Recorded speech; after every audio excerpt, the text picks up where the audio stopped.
Good morning. मैं doctor सरिता Kumawat, home science की associate professor, आपको वस्त्र विज्ञान एवं धुलाई कला, टेक्सटाइल एंड लॉन्ड्री सब्जेक्ट पढ़ा रही हूँ। और सिलेबस के अनुसार हम फर्स्ट चैप्टर आज स्टार्ट कर रहे हैं। पिछले लेक्चर में मैंने आपको सिलेबस बताया था और आज हम पहला चैप्टर चालू कर रहे हैं, meaning and importance of textiles, यानी वस्त्र विज्ञान का क्या परिचय है, इसमें कौन कौन से वर्ड्स वगैरह आते हैं, क्या शब्दावली है और इसकी इम्पॉर्टेंस, इसकी उपयोगिता क्या है और कहाँ इसको उपयोग किया जाता है, ये हम पहले चैप्टर में इसका इंट्रोडक्टरी पार्ट लेंगे। तो हम देखते हैं कि मनुष्य सदियों से अपने स्वयं के तन को ढकने के लिए कई साधन इस्तेमाल करता है। कई साधनों में आप देखिए कि पशुओं की मृत छाल होती है या पत्ते होते हैं या घास होती है, उन सबको वो अपने तन ढकने के लिए इस्तेमाल करता है। लेकिन हम देखते हैं कि जैसे जैसे सभ्यता और संस्कृति बढ़ती गई वैसे वैसे वस्त्रों का इतिहास भी बदलता रहा। पहले कुछ और था, फिर थोड़े मोटे वाले वस्त्र थे, मोटी बुनाई थी, थोड़ी फिनिशिंग कम थी, फिर धीरे धीरे धीरे और अब तो बहुत तरह के वस्त्र, बहुत तरह के तंतु, मैनमेड फाइबर्स और वस्त्र का इतिहास अभी बहुत ज़्यादा बदल चुका है। तो हम ये देखते हैं कि जो वस्त्र हैं वो धागों से बन रहे हैं और धागे, तंतु कहाँ से आ रहे हैं, वो पेड़ पौधे से आ रहे हैं। तो पेड़ पौधे के जो रेशे होते हैं, उन रेशों से वस्त्र बनते हैं, मतलब तन ढकने का काम तो रेशे करते ही हैं। उसके अलावा रेशों के और भी कई कार्य हैं, जैसे रेशों को बट करके उनमें मतलब ट्विस्ट डाल के और रस्सी बनाई जाती है और उस रस्सी को कई तरह से इस्तेमाल कर सकते हैं, बांधने में, किसी भी पैकेट को बांधने के लिए, या घरेलू या औद्योगिक और भी कई कार्य से हम इन रेशों को रस्सी के रूप में और भी कई कार्य में हम इन रेशों को यूज़ कर सकते हैं। और विभिन्न देशों में कई तरह के रेशे, कई तरह के सूत काम में आते हैं। जैसे रेशमी सूत है, वो सभी देशों में काम में आता है। ऊनी सूत है, रेशा, वो भी काम में आता है। और सूती जो रेशा होता है, फाइबर, वो भी सभी जगह बहुत वेल नोन है, सभी जगह मिलता है और सभी जगह इनके वस्त्र बनाए जाते हैं और यूज़ किए जाते हैं।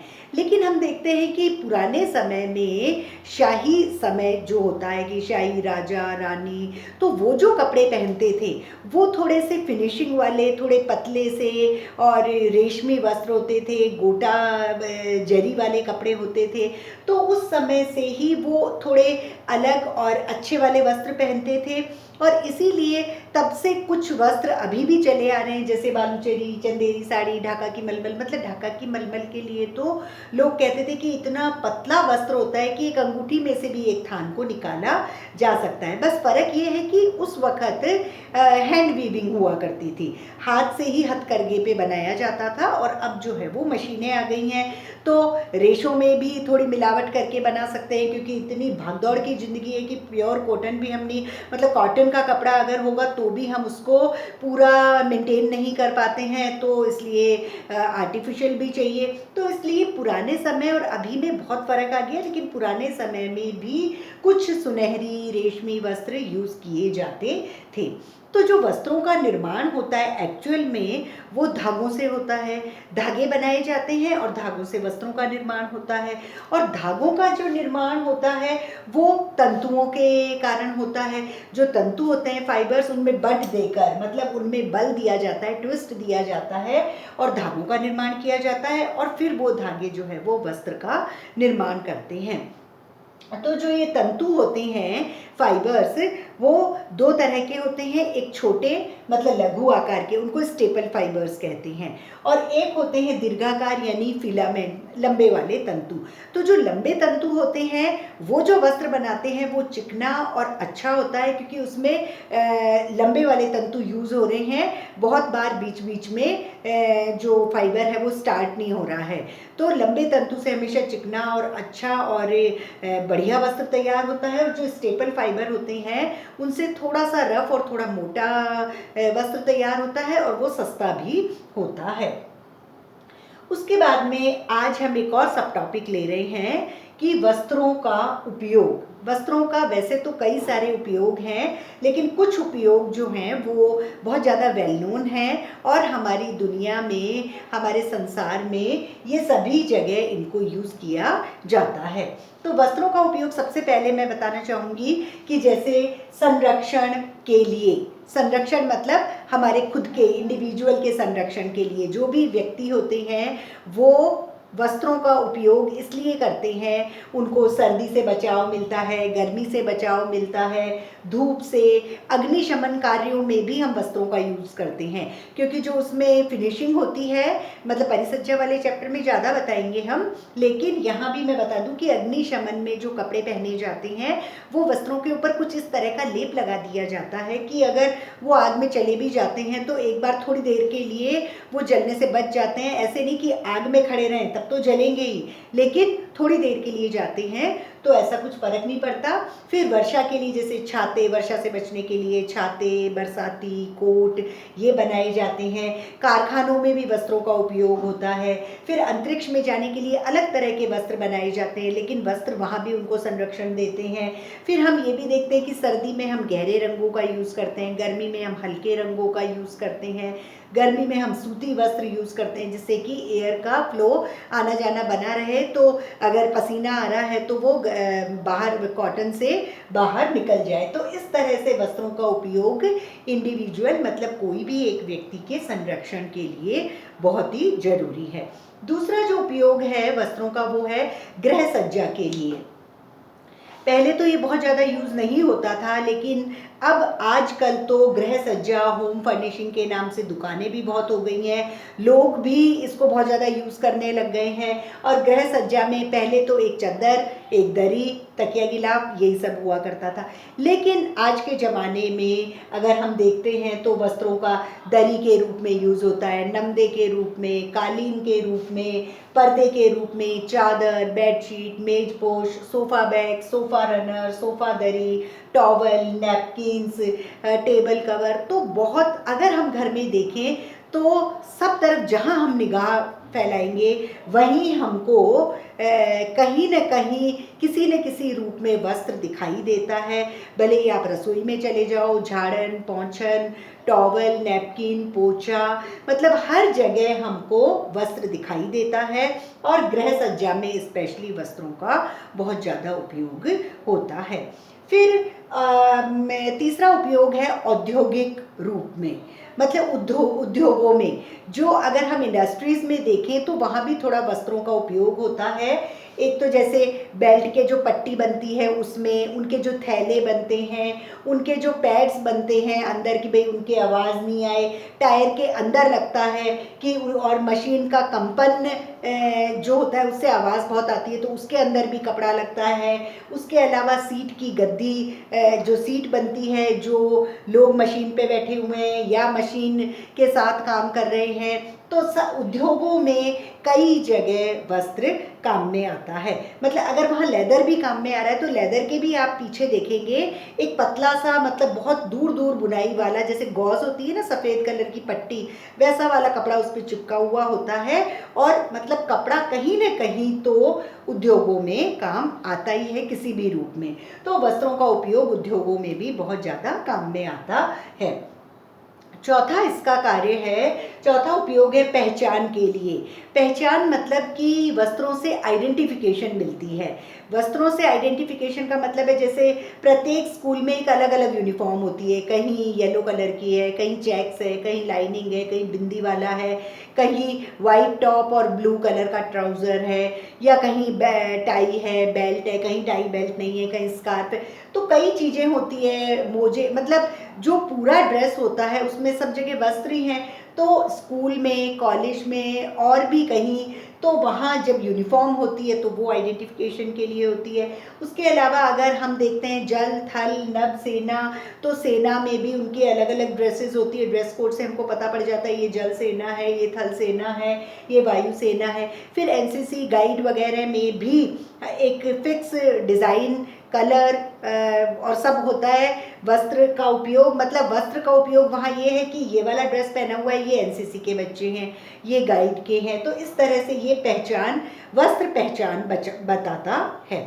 उसके अलावा जैसे शौक के समय हमको बहुत चमकीले, भड़कीले, चटकीले कपड़े नहीं पहनने चाहिए, तो वो भी एक ये शो करता है वस्त्रों से कि वो व्यक्ति थोड़ा सा ये सोच रहा है कि हम शौक में जा रहे हैं। वहीं अगर कोई व्यक्ति कोई पार्टी में, जलसे में, शाम की पार्टी में, विवाह समारोह में, उनमें जाता है, तो उन्हीं वही व्यक्ति है, लेकिन वो कपड़ों से अपने जॉय जो है, अंदर उसकी खुशी है, वो भी वो शो करता है। उसके अलावा कुछ लोग विरोध या संगठन से जुड़े हुए हैं, तो उनसे भी, उनका भी एक ड्रेस कोड टाइप होता है, तो वस्त्रों का उपयोग वहाँ भी होता है।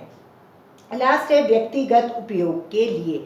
व्यक्तिगत उपयोग में एक व्यक्ति जो है खुद के व्यक्तिगत उपयोग, मतलब उसको तन ढकना सबसे पहले। फिर आराम के रूप में अगर हम रात में देखते हैं कि भाई रात में हमको कौन से कपड़े और कौन से वस्त्र उपयोग में लेने हैं, तो एक नाइटी है, नाइट सूट है, मतलब खुले खुले ढीले कपड़े जिससे हवा और हमारे सांस लेने में कोई दिक्कत नहीं हो, हवा आ जा सके। उसके अलावा कॉटन कपड़ा हो, पसीना वगैरह जो है वो एब्जॉर्ब हो सके, ईजिली सो सके, हमारे पूरा जो शरीर है वो बहुत ज़्यादा दबे नहीं और बहुत ज़्यादा परेशानी नहीं हो। तो तन ढकने के लिए होता है, आराम के लिए होता है। घर में हम थोड़े घिसे हुए पुराने कपड़े पहन सकते हैं। बाहर हम जिस भी अनुसार, जिस भी जगह जा रहे हैं उस अनुसार वस्त्र पहनते हैं। नौकरी, जिस प्रकार की नौकरी है, अगर मल्टीनेशनल में जा रहे हैं तो उस तरह के कपड़े होते हैं, या किसी स्कूल में, कॉलेज में, या कहीं भी, तो जिस इंस्टीट्यूट में या जिस जगह जा रहे हैं, जो प्लेस ऑफ जो अपना वर्क प्लेस है, उसके अनुसार वस्त्र पहनने पड़ते हैं। उसके अलावा कुछ प्रशिक्षण होते हैं, तो उनमें भी कोई बीएड का प्रशिक्षण है या कोई और तरह का प्रशिक्षण है, तो वहाँ एक ड्रेस कोड होता है, तो वहाँ वस्त्रों का उपयोग होता है। फिर विशेष आयोजन में, और कुछ लोग प्रशंसा पाने के लिए, जैसे आजकल होता है कि मैं अच्छे से कपड़े पहन के सेल्फी लेके और पोस्ट करूं तो लोग कहेंगे कि वाह ये बड़ी अच्छी लग रही है या बड़ा अच्छा लग रहा है, तो प्रशंसा पाने के लिए भी लोग कपड़ों पर पैसा वेस्ट करना भी हम कह सकते हैं उसको। और ये भी है कि मतलब वो प्रशंसा पाने के लिए कुछ तरह तरह के कपड़े पहनते हैं और खरीदते हैं। जो व्यक्तिगत उपयोग में ये सब जो यूज़ हो रहा है, इसका चयन उम्र के अनुसार होता है। जिस प्रकार का व्यक्ति है, जो उम्र का है, उस अनुसार वो कपड़े सेलेक्ट करता है।